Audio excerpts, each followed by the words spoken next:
Selamat pagi para netizen dimanapun kita berada, salam inspirasi bagi kita semua. Ini, jika PDIP ya usung Ganjar, banyak partai lain dinilai akan merapat. Pret. Ya inilah demokrasi kita, memang harga itu begitu kan ya. Selama ini ya PDIP misalnya ingin mengusung Pak Ganjar ya, sedangkan Pak Prabowo ingin menjadi capres di situ begitu. Sedangkan KIB juga ingin menjadi capres. Ya tahu-taunya kalau sekarang ingin menjadi cawapres boleh-boleh aja, tetapi kalau capres siapa begitu yang mau usung begitu? Dari partai mana begitu kan? Saya rasa dari partai KIB, KIR dan PDIP punya perhitungan masing-masing begitu kan. Ya kalau misal ya PDIP misalnya mengusung Pak Ganjar, ya hanya PDIP di situ begitu kan. Saya rasa tidak mungkin KIB itu akan bergabung ke situ begitu kan, karena pada hakikatnya menginginkan KIB itu satu sisi bisa bergabung kepada Pak Prabowo begitu, bisa saja wakilnya itu adalah Erick Thohir begitu kan, karena perhitungan kalkulasi politik seperti itu. Kalau ini ada tiga poros, misalnya Pak Ganjar ya, Pak Prabowo dan Pak Anies Baswedan, maka di putaran kedua maka lebih condong adalah Pak Prabowo dengan Anies Baswedan. Pak Ganjar jauh, saya kira seperti itu begitu kan, karena Pak Ganjar ini selama ini masyarakat Indonesia melihat bahwa sosok Ganjar itu memimpin 2 periode ya, bahkan ya kader PDIP sendiri mengatakan ya Pak Ganjar apa prestasinya, kan begitu logikanya begitu. Apalagi ya wadas, banjir, angka kemiskinan menyelimuti di Jawa Tengah begitu. Itu sudah ada data begitu kan, pernyataan yang dari kader partai PDIP sendiri begitu. Tetapi mari kita baca terlebih dahulu komentar-komentar netizen seperti ini.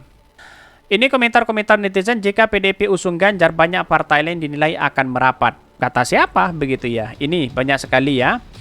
Silakan aja tinggal suruh tunjukin prestasinya selama 2 periode menjabat. Apakah sudah berhasil membawa warga yang dipimpin lebih sejahtera? Atau mengeluarkan wilayah pimpinan keluar dari salah satu provinsi termiskin? Kalau mengatasi yang kecil aja belum mampu, gimana suruh ngelola yang lebih besar? Betul juga begitu ya.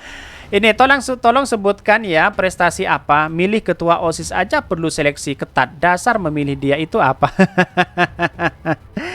Ya itulah kenapa orang-orang selama ini begitu kan getol sekali bahwa Pak Ganjar itu merupakan representasi dari Pak Jokowi begitu.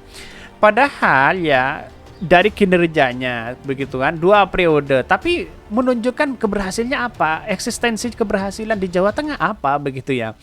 Bahkan ini 11-2 sama lapak di ujung-ujungnya pencitraan. Ini kasihan gak sih ke Mbak Puan dan Pak Prabowo? Ya betul sekali begitu. Jadi kalau PDIP bisa mengakomodasi dari semuanya ya, mengikhlaskan bahwa PDIP akan menjadi wakil ya, gabunglah kepada Pak Prabowo. Itu kemenangan besar di situ gitu. Ya, Puan untuk masuk menjadi wakil. Masalah KIB musuh Ganjar atau wakilnya siapa, dia akan kalah begitu kan ya. Karena pada hakikatnya nanti pertarungannya adalah Anies Baswedan dengan Pak Prabowo ujung-ujungnya begitu. Kalau koalisi besar itu masuk di situ ya, wallahualam apakah Anies Baswedan akan menang di situ, kan begitu logika kita begitu. Tetapi yang jelas akan mudah sekali Anies Baswedan untuk memenangi itu begitu, tidak mungkin dia diam sendirian begitu ya.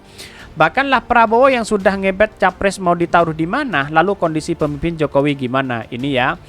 Bahkan PDIP Perjuangan gak akan dukung Ganjar karena itu sama saja membesarkan anak macan yang siap menerkam partai ya. Mak Ega gak akan tega melihat anaknya Puan Maharani nanti tersisih kalau partai dipegang oleh orang di luar Terah Soekarno begitu. Karena ini kesempatan emas ya, Terah Soekarno itu berkiprah dalam dunia pencapresan begitu. Jadi saya dari awal mengatakan bahwa wah ini potensi sekali ketika Mbak Puan menjadi calon presiden begitu kan. Terah Soekarno bayangkan begitu. Itu bukan masalah soal kalah atau menang begitu, tetapi melihat Terah Soekarno-nya itu semakin hebat di situ begitu.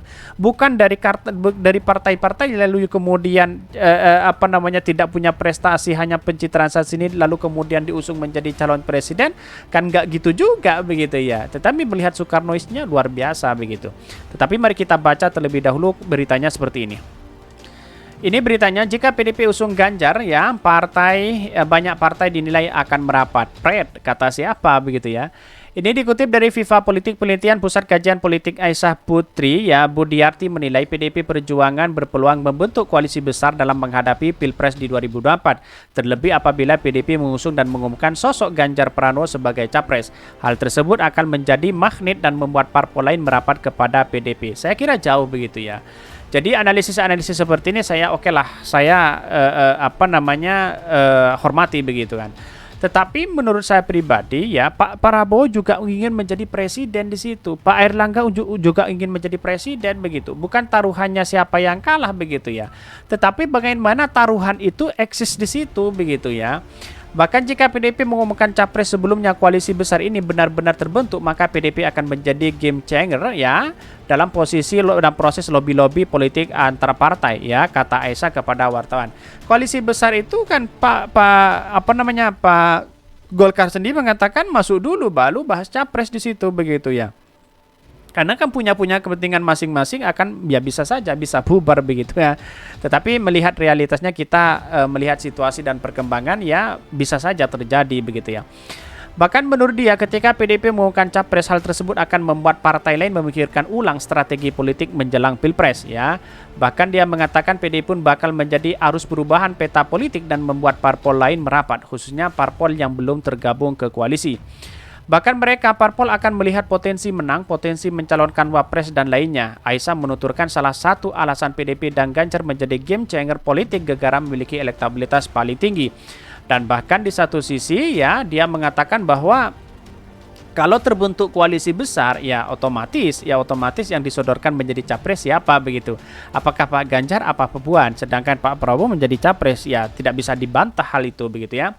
Hal ini dipengaruhi juga oleh konsistensi popularitas dan sentimen positif ya publik pada PDIP termasuk Ganjar sebagai capres partai ini ya yang paling populer. Diketahui elektabilitas Ganjar Pranowo dan PDIP masih berada di puncak dari berbagai hasil lembaga survei. Ya tergantung sponsornya siapa mereka kan begitu. Jadi kalau sponsornya Pak Ganjar ya bisa saja di situ kan begitu logika kita begitu. Jangan terlalu percaya kepada survei-survei yang kemudian menunjukkan bahwa ini tidak bisa dikalahkan dan sebagainya. Itu kan bersifat asumsi begitu ya. Bukan bersifat fakta begitu ya. Ya bisa saja nanti seperti itu begitu. Dan bahkan ya di sini disebutkan elektabilitas Ganjar bahkan kembali melejit setelah ya sempat menurunkan ya setelah Indonesia gagal ya menjadi tuan rumah Piala U20. Dari hasil survei terbaru dari lembaga SMC ya, Ganjar berada di posisi teratas ya dengan mengungguli Prabowo Subianto dan Anies Baswedan. Ya, tergantung sponsornya siapa mereka. Kan begitu logika kita begitu. Jadi saya rasa hari ini menurut saya pribadi ketika Pak Ganjar mau diusung oleh partai apapun, ya saya rasa tidak ada magnet di situ. Bahkan ya banyak kepentingan terselubung di situ begitu. Ya, saya rasa seperti itu. Walaupun katanya Pak Ganjar merupakan representasi dari Pak Jokowi, saya rasa jauh begitu kan ya. Kalau hasil pencitraan dan sana sini bisa saja orang akan melihat itu begitu kan ya. Tetapi inilah demokrasi kita ya, kita harus hargai, tetapi masyarakat sudah melihat dan mengetahui siapa Pak Ganjar. Kira-kira seperti itu. Mungkin itu yang kami sampaikan. Tonton terus channel Ho dari Podcast Rakyat ini karena ada berita-berita menarik dan viral setiap harinya. Salam para netizen, salam inspirasi bagi kita semua. Jangan lupa di subscribe channel YouTube Ho dari Podcast Rakyat ini.